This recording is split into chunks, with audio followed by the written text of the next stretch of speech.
Hi, I am Phillip Ward, executor of Quentin Crisp Estate and co-editor of his two posthumous books, The Last Word and Autobiography, and the book And One More Thing. In the last 2 years of Quentin's life, he and I recorded what he wanted in his final book, which is the manuscript that created these two books. With assistance from co-editor Laurence, the books were published by MB Books in 2017 and 2018. I will be reading a selection of Quentin's poetry, which appears in the book And One More Thing, which also contains the final manuscript of Quentin's one-person show, An Evening with Quentin Crisp, the manuscript that he would have performed at the time of his passing in Manchester in November of 1999. And with actor-playwright Brian Edward, we adapted these two posthumous books in Quentin's one-person show into a new play, Quentin Crisp, The Last Word. In February of this year, Brian portrayed Quentin Crisp in the play's premiere at Pittsburgh's City Theater Leicester Hamburg studio. You'll meet Brian later. But now, Quentin's poetry. I will make music. I will make endless music, syncopated, shrill, sad music out of English speech. Your ears to calumny habituated, where euphonic phrasing might not reach. I will make endless music till the lonely limits of our torment have been told, that all may hear and some not only hearken, but to be heartened and consoled. I will make endless music, say not that the world's ears are waxed or numb, because I will not, dare not, may not see you suffer and be dumb. The racket. If I had deigned to guzzle at the plate, whose contents seemed egregiously to please a squalid world that I have come to hate, or tried to run its race with mudded knees and absolutely no hope of success, could I at last, perhaps with greater ease, outstretch my feeble hand and try to bless that world that said my love was disease? Would I have written nobler lines than these? My secret passion. I thought I'd tell the people about my secret passion to clear the air. I like to share, besides, it was in fashion. So first, I told my doctor. His words were not unkind. He said, I'm sure we'll find a cure, and patted my behind. And then I told my mother. I thought she would be glad. She cried a lot and said, do not say anything to Dad. But still, I told my father. His lips began to foam. He paced the floor and cursed and swore and said, you can't come home. And then I told my cronies. Their attitude was critical. They murmured, dearie, this is dreary. Please don't get political. And last, I told my boyfriend. It roused his deepest fears. Before he fled, he turned and said, I draw the line at queers. Never and never. Never imagine that happiness is out there. It's always in here. Never try to be unlike other people. Only strive to be more and more like yourself. Never tell your mother anything. Whatever you say will one day be used against you. Never work. In fact, before you do anything, always ask yourself one question. Can I possibly get out of this? No regrets. I never say no. I can't say no. I never say no to anything because I am told that as I lie dying on an iron bedstead in a rented room, I shall not regret anything I did. I shall regret what I didn't do. So I do anything so as to regret very little. Like Madame Piaf, I shall have no regrets. Drinking song. Let everyone lift his glass above and give it a friendly clink. We'll say we're drinking to life and love, but really we'll drink to drink. We'll say we're toasting our ladies fair, their eyes of blue and their golden hair, when really we know they stink. We'll drink to whiskey and drink to gin that rot your guts and impair your skin and color your eyeballs pink. We'll say we're drinking to life and love, but really we'll drink to drink. And finally, as the night wears on, who cares what the neighbors think? When shame and sherry and cheese are gone, we'll say that we'll stink. We'll say that we drink.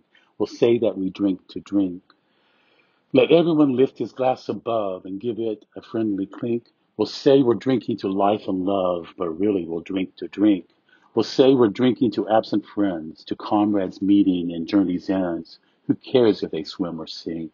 We'll say we're drinking to life and love, but really we'll drink to drink. We'll drink to white and to milky wine, to every juice of the sacred vine, though some of it tastes like ink. We'll say we're drinking to life and love, but really we'll drink to drink. We'll say that we drink to drink. The next poem was written and published in March 1920 when Quentin was 12 years old. It was published in his school paper. Come and try to. Keep up to the mark and don't get slack. Intelligence here we ought not to lack. Never be feeble, never be slow. Girls and women are that you know. Sums and French are a bit of a fag when you feel you'd rather be having a rag. Of course you know this cannot be done. Out of school is the time for fun. Drawing's the nicest thing in a day. Hours and hours of that I could stay. Other lessons are not so bad. Used up are our brains, so when finished we're glad. Still, it's all right, not too much to do. Everyone else ought to come and try too. The Fault, read by Quentin Crisp. This is the language I was born to speak, the words that I am doomed to say. I am defenseless, I am weak, and I am gay. I am the harm for which you're not insured, whatever premium you pay. I am the ill of which you can't be cured, and I am gay. I am the flaw within the stone, I am the fissure through the bone. I am the tiny cloud across the sky of evolution's perfect day. I am the great mistake, but I am here to stay. Welcome back. I hope you enjoyed that. In a moment, you will meet my friend and collaborator of the new play, Quentin Crisp, The Last Word, actor-playwright Brian Edward. Happy Pride. I am Phillip from Crisperanto, the Quentin Crisp Archives, and happy to present Quentin's poetry for This Way Out Radio. And now, the fabulous Brian Edward. Hi, I'm Brian Edward, writer and performer on behalf of gay icon Quentin Crisp and the Quentin Crisp Estate. Today I'm going to be performing excerpts from the new play Quentin Crisp, The Last Word, which just had its premiere this past February, directed by Spencer Whale.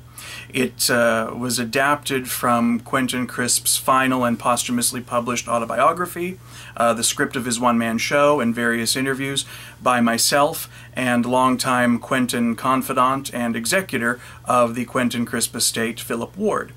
Over the years, there have been a lot of Quentin Crisp tribute shows and things of the like, but this is the very first and only one created in cooperation with Quentin's estate and utilizing, for the most part, all of Quentin's very own words, which we have to imagine is exactly how he would like it. You can learn more about Quentin Crisp at crisperanto.org and at quentincrisp.com. I have been forbidden from describing this occasion as a straight talk from a bent speaker. So instead we'll say it's like a sermon from a priest who is more sinful than you are.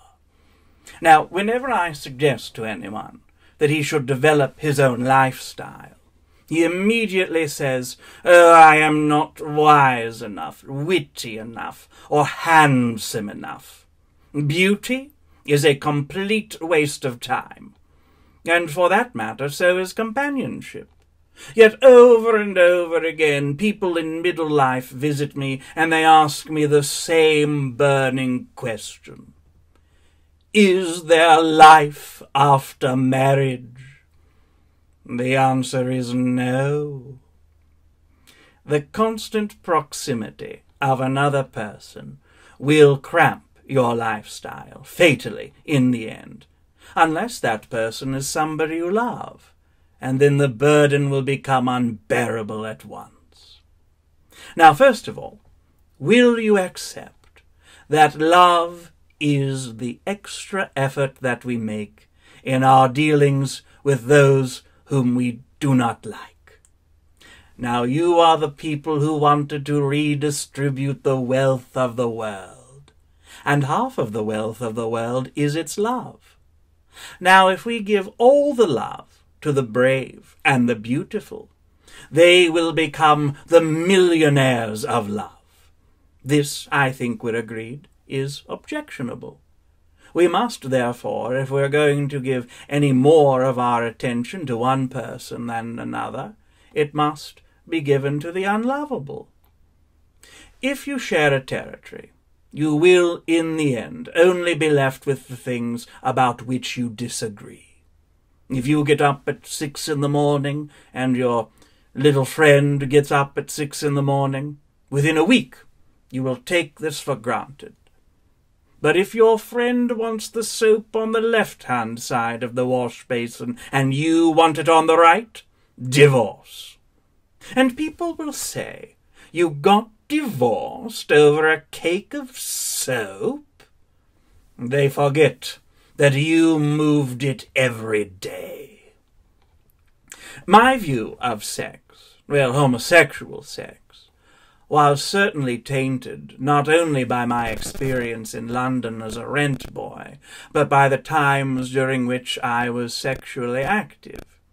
When I was young and swanning about the West End of London, men would look at me and smile, and I would think, oh, well, this is wonderful. I'm the cat's whiskers. It never occurred to me what I would have to do once I'd won their attention.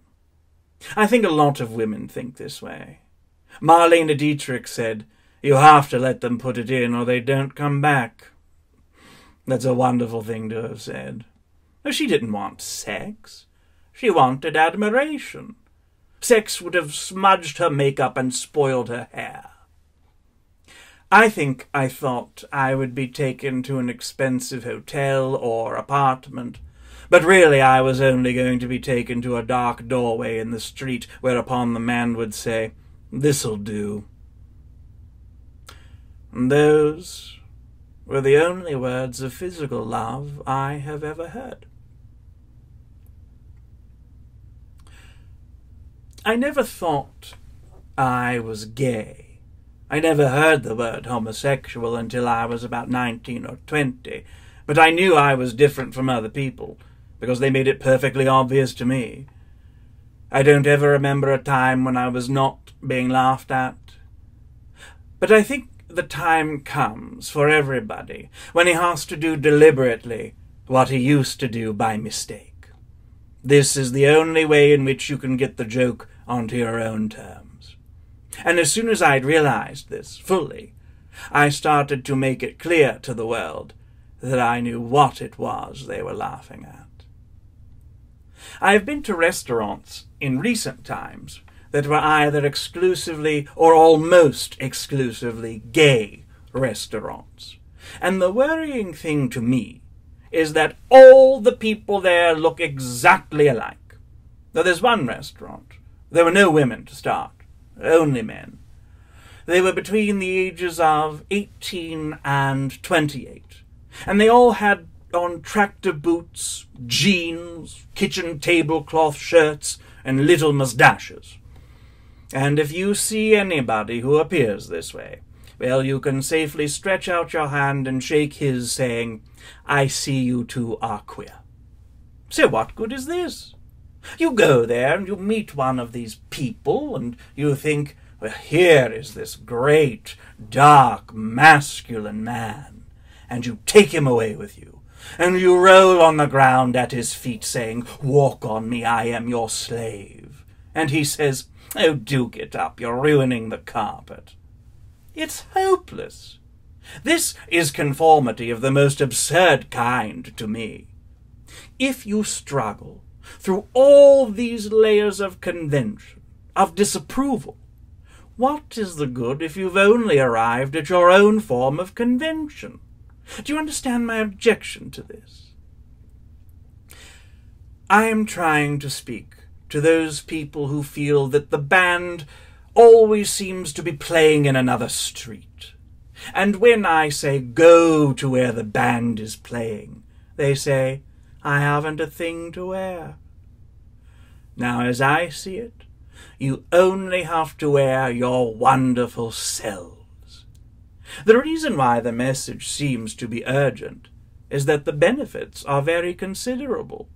Now, they may not be what you imagine. People rush up to me in the street and they say, oh, now that you're rich and famous. They never get any further because I stop them. As you all know perfectly well, I am not famous. I am notorious.